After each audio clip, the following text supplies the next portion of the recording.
La Corte dei Conti di Sicilia in appello ha assolto l'ex presidente della provincia Eugenio Dorsi,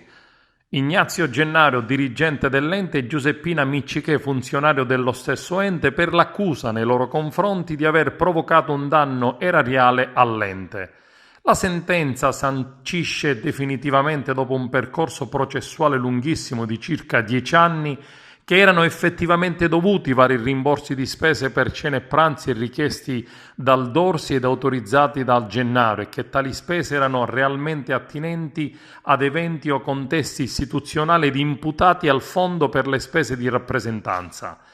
Erano imputabili al medesimo fondo le spese ordinate da Dorsi ed autorizzate dal Gennaro concernenti gli acquisti di penne stilografiche, borse, portafogli, vasi artistici, trattandosi di oggetti destinati ad essere utilizzati come omaggi elargiti dal presidente della provincia a personalità di rilievo in occasione di eventi o di incontri istituzionali, o utilizzati per completare l'arredamento di uffici di rappresentanza dell'amministrazione provinciale. Ricordiamo che il giudice di primo grado, accogliendo la tesi della procura, riteneva che i numerosi provvedimenti a firma di Gennaro non fossero supportati da congrue motivazioni, visto che l'ex presidente della provincia Eugenio Dorsi non era solito fornire specifica dimostrazione del carattere istituzionale dell'evento. I giudici contabili hanno ritenuto invece di accogliere ricorsi presentati da Dorsi, Gennaro e Miccichè, dimostrando di fatto che le giustificazioni di spesa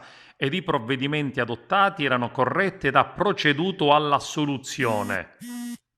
Esclusa pertanto l'ipotesi di danni ingiustamente arrecati alla provincia regionale da Dorsi, Gennaro e Miccichè, che pertanto verranno assolti dagli addebiti che erano stati loro contestati. Si chiude dunque una pagina di storia politica e processuale che smonta definitivamente l'architrave iniziale e restituisce piena e legittima dignità agli imputati.